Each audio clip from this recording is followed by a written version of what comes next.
മധ്യപ്രദേശിൽ 19 മാസം മാത്രം പ്രായമുള്ള ഒരു കുഞ്ഞിന് അവന്റെ കാഴ്ച നഷ്ടപ്പെട്ടു. ഈ കാഴ്ച നഷ്ടപ്പെട്ടത് അവന്റെ മാതാപിതാക്കളുടെ ചെറിയൊരു അശ്രദ്ധ മൂലമാണെന്ന് ഞാൻ പറഞ്ഞാൽ നിങ്ങൾ വിശ്വസിക്കുമോ? അതെ, അതായത് മൂക്കിലൊഴിക്കേണ്ട ഒരു തുള്ളി മരുന്ന്, അത് ചിലപ്പോൾ കാണാൻ കണ്ണിൽ ഒഴിക്കേണ്ട തുള്ളിമരുന്നിനെ പോലെ ആയിരിക്കാം ഉണ്ടായിരുന്നിരിക്കുക അതിന്റെ പാക്കേജും ബോട്ടിലിങ്ങും.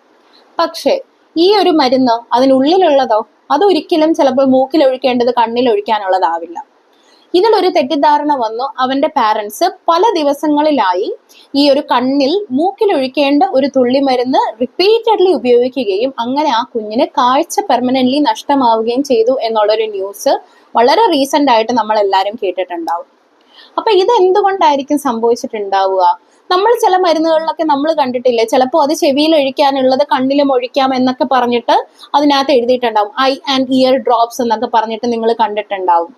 അപ്പൊ പിന്നെ ഇങ്ങനെ ഒരു പ്രോബ്ലം അവിടെ വരാൻ സാധ്യതയുണ്ടോ? അപ്പോൾ ഈ ഒരു വീഡിയോയിൽ നമുക്ക് ഈ ഒരു തെറ്റിദ്ധാരണ എന്തായാലും മാറ്റാം. നമുക്ക് ഈ ഒരു കാര്യങ്ങൾ കുറച്ച് കൂടുതലായിട്ട് നമുക്ക് ഡിസ്കസ് ചെയ്യാം.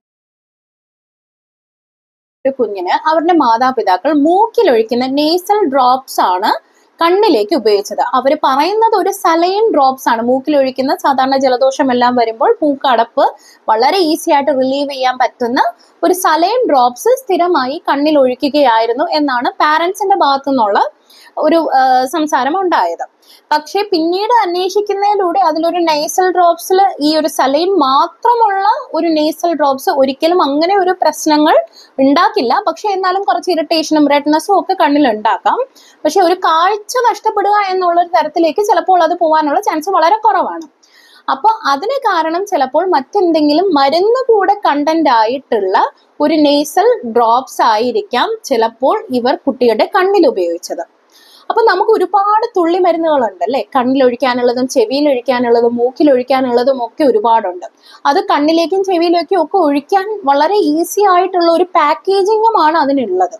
ആ ഒരു പാക്കേജിങ് ചിലപ്പോൾ ഒരുമാതിരിപ്പെട്ട എല്ലാത്തിനും ഒരുപോലെ ആയിരിക്കാം.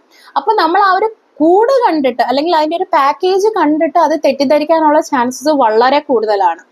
ചിലപ്പോൾ ഇതിനെക്കുറിച്ച് കൂടുതൽ അറിയാത്ത പാരന്റ്സ് ആണെങ്കിൽ വളരെ ഈസി ആയിട്ട് അവർ തെറ്റിദ്ധരിക്കപ്പെടാം. അപ്പൊ ഇങ്ങനെയുള്ള ഒരു സമയത്ത് അവർക്ക് അങ്ങനെ ഒരു മാറിപ്പോയാൽ കുഞ്ഞിന് ചിലപ്പോൾ നഷ്ടമാവുന്നത് അവന്റെ കേൾവി ശക്തിയോ അവന്റെ കാഴ്ച ശക്തിയോ ഒക്കെ ആയിരിക്കാം. അപ്പൊ നമുക്ക് വരുന്ന ചെറിയൊരു അശ്രദ്ധ ഇത്തരത്തിലുള്ള പല പ്രശ്നങ്ങൾക്കും കാരണമാകും. അപ്പൊ നിങ്ങളൊന്ന് ചിന്തിച്ചു നോക്കൂ. നമുക്ക് ശരിക്കും പറഞ്ഞാൽ ഈ പല അസുഖങ്ങൾക്ക് നമ്മൾ പല മരുന്നുകളാണ് കഴിക്കുന്നത്. ഇതെല്ലാത്തിനും കൂടി നമുക്ക് ഒന്ന് കഴിക്കാനും പറ്റില്ല. പ്രത്യേകിച്ച് നമ്മൾ ഡയറക്ട്ലി എഫക്റ്റ് ആയ ഒരു സ്ഥലത്ത് നമ്മൾ ഉപയോഗിക്കുന്ന മരുന്നുകൾ. ഫോർ എക്സാമ്പിൾ നമ്മുടെ ചെവിയിലോ അല്ലെങ്കിൽ മൂക്കിലോ പോലെയുള്ള ലെയേഴ്സ്, നമ്മുടെ സ്കിന്നിന്റെ ലെയേഴ്സ് അല്ല നമ്മുടെ കണ്ണിലുള്ളത് വളരെ നേർത്തതായിട്ടുള്ള ലെയേഴ്സ് ആണ്. 3 ലെയേഴ്സ് ആണ്, വളരെ നേർത്തതായിട്ടുള്ളതാണ്. അത് 3 ലെയേഴ്സിന് വളരെ ഇമ്പോർട്ടൻ്റ് ആയിട്ടുള്ള ജോലിയുണ്ട്. ഈവൻ നമ്മുടെ കണ്ണിനകത്ത് ചില ഫ്ലൂയിഡ് ഉണ്ട്.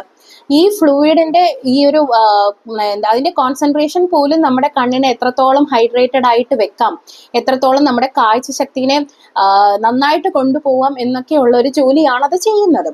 അപ്പോൾ കണ്ണിന് വേണ്ടിയിട്ടുള്ള ഐ ഡ്രോപ്സ് എന്ന് പറയുമ്പോൾ അതിനകത്ത് വളരെ നേർത്തതായിട്ടുള്ള ശതമാനം മാത്രമേ മെഡിസിൻ ഉണ്ടാവുകയുള്ളൂ, അതും കണ്ണിന് വേണ്ടി മാത്രമുള്ളത്. അപ്പൊ ഈ ഒരു ഡ്രോപ്സ് ചിലപ്പോൾ കണ്ണിന്റെ ചിലപ്പോൾ അതിനൊരു ഫ്രഷ്നെസ് കീപ്പ് ചെയ്യാൻ വേണ്ടിയിട്ടായിരിക്കാം, അതിന്റെ ഫ്ലൂയിഡ് ഒന്ന് മെയിൻറ്റെയിൻ ചെയ്യാൻ വേണ്ടിയിട്ടായിരിക്കാം, ചിലപ്പോൾ മറ്റ് ഇൻഫെക്ഷൻ ആണെങ്കിൽ ആന്റിബയോട്ടിക് കൂടെ ചേർന്നതായിരിക്കാം, പലതുമായിരിക്കാം. പക്ഷെ ഇതെല്ലാം നമ്മുടെ കണ്ണിന്റെ ലെയേഴ്സുമായിട്ട് കറക്റ്റ് ആയിട്ട് ചേർന്ന് പോകുന്ന തരത്തിലുള്ള മരുന്നായിരിക്കും. കാരണം ഒരു കോൺസെൻട്രേഷൻ കുറച്ച് കൂടിയാൽ പോലും ഇത് കണ്ണിന്റെ കാഴ്ചയെ ബാധിക്കാം. അപ്പൊ അത്തരത്തിലുള്ള ഒരു കണ്ടീഷനിൽ നമുക്ക് ചെവിയിൽ തരുന്നതോ അല്ലെങ്കിൽ മൂക്കിൽ ഒഴിക്കാൻ തരുന്നതോ ആയിട്ടുള്ള മരുന്നുകൾ അവിടുത്തെ ലെയേഴ്സിന് വേണ്ടിയിട്ടുള്ളതായിരിക്കാം, ചിലപ്പോൾ കോൺസെൻട്രേഷൻ കൂടിയതായിരിക്കാം. ആ മരുന്നുകൾ നമ്മൾ ഒരു കുഞ്ഞിന്റെ കണ്ണിലേക്ക് ഒഴിക്കുമ്പോൾ നിങ്ങൾ ആലോചിച്ച് നോക്കൂ, അത് എത്രത്തോളം ഒരു ഭീകര അവസ്ഥയാണ് ഉണ്ടാക്കുന്നത് എന്ന്. ഈ ഒരു അശ്രദ്ധ, ചിലപ്പോൾ ചില മരുന്നുകൾ ഈ ആൻഡ് ഐ ഡ്രോപ്സ് എന്ന് പറഞ്ഞ ചില ആന്റിബയോട്ടിക്സ്, അത് ചിലപ്പോൾ എന്തായിരിക്കാം, കണ്ണിന് വേണ്ടിയിട്ടുള്ള ഒരു മരുന്ന് നമുക്ക് ചെവിയിലേക്കും ഉപയോഗിക്കാം എന്നുള്ളൊരു കാര്യമാണ്. അല്ലാതെ ചെവിയിലേക്കുള്ളൊരു മരുന്ന് തിരിച്ച് കണ്ണിലേക്ക് ഉപയോഗിക്കാം എന്നുള്ളതായിരിക്കില്ല. ചെവിയിലോ മൂക്കിലേക്കോ ഉള്ളൊരു മരുന്ന് തിരിച്ച്. കാരണം ഇതിലെ കോൺസെൻട്രേഷൻസ് വ്യത്യാസമായിരിക്കാം, അതിലെ കണ്ടൻസ് വ്യത്യാസമായിരിക്കാം, ഉള്ള പ്രോബ്ലംസ് വ്യത്യാസമായിരിക്കാം.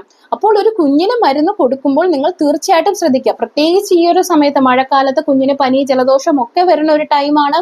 ഈ ഒരു ടൈമിൽ തന്നെ നമ്മൾ നെയ്സൽ ഡ്രോപ്സ് അല്ലെ കുഞ്ഞുങ്ങൾക്ക് മൂക്കടപ്പൊക്കെ മാറാനായിട്ട് നെയ്സൽ ഡ്രോപ്സ്, സലൈൻ ഡ്രോപ്സ് ഒക്കെ നമ്മൾ ഉപയോഗിക്കുന്ന ഒരു കാര്യമാണ്. അപ്പൊ അത് കുഞ്ഞിന് എന്തെങ്കിലും കണ്ണിനൊരു ഇറിറ്റേഷൻ വന്നു എന്ന് പറഞ്ഞിട്ട് ഒരിക്കലും നിങ്ങൾ കണ്ണിലേക്ക് ഈ തുള്ളി മരുന്നുകൾ കൊടുക്കരുത്. അത് മാത്രമല്ല, നമ്മുടെ വീട്ടിലെ മുതിർന്നവർക്ക് കണ്ണിന് എന്തെങ്കിലും ഒക്കെ അസുഖം വന്നു അല്ലെ, കണ്ണിൽ അസുഖം വന്നു, അപ്പൊ അങ്ങനെയുള്ള മരുന്നുകൾ ഒരിക്കലും നിങ്ങൾ കുഞ്ഞുങ്ങളിലേക്ക് ഉപയോഗിക്കരുത്. ഇത് കുഞ്ഞുങ്ങളുടെ കാഴ്ച ശക്തിയെ പോലും ബാധിച്ചേക്കാം. അപ്പോൾ നിങ്ങൾ എപ്പോഴും ശ്രദ്ധിക്കുക, നിങ്ങളുടെ കുഞ്ഞിന് എന്ത് അസുഖമാണോ നിങ്ങൾ ഒരു പീഡിയാട്രീഷ്യനെ കണ്ട് മാത്രം മരുന്ന് അവിടെ നിന്ന് മേടിച്ച് കുഞ്ഞുങ്ങൾക്ക് കൊടുക്കുക. നമ്മുടെ ആയിട്ടുള്ള സെൽഫ് ട്രീറ്റ്മെന്റ്സ് നമ്മുടെ കാര്യത്തിൽ കുറച്ചുകൂടി മുതിർന്നവരാണെങ്കിൽ നിങ്ങൾക്ക് അത് ചെയ്യാം. പക്ഷെ കുഞ്ഞുങ്ങളുടെ കാര്യത്തിൽ നിങ്ങൾ തീർച്ചയായിട്ടും അത് മനസ്സിലാക്കി അത് ചെയ്യുക. അപ്പൊ ഈ ഒരു വീഡിയോയിൽ നിങ്ങൾക്ക് അങ്ങനെ എന്തെങ്കിലും സംശയമോ അങ്ങനെ എന്തെങ്കിലും കാര്യങ്ങളോ ഉണ്ടെങ്കിൽ നിങ്ങൾ തീർച്ചയായിട്ടും കമന്റ് ചെയ്യുക. ഞാൻ അതിനൊക്കെ റിപ്ലൈ തരാം. കാരണം എനിക്കൊരു 3 വയസ്സുള്ള കുഞ്ഞാണുള്ളത്. അപ്പോൾ അവൾക്ക് വേണ്ടിയിട്ട് ഞാൻ എന്തൊക്കെയാണ് കാര്യങ്ങൾ ഇതിൽ ശ്രദ്ധിക്കാറ് എന്നുള്ളതൊക്കെ ഞാൻ കമന്റ് ചെയ്യാം. നിങ്ങളുടെ എന്തെങ്കിലും സംശയം ഉണ്ടെങ്കിൽ തീർച്ചയായിട്ടും നിങ്ങൾ കമന്റ് ചെയ്യുക.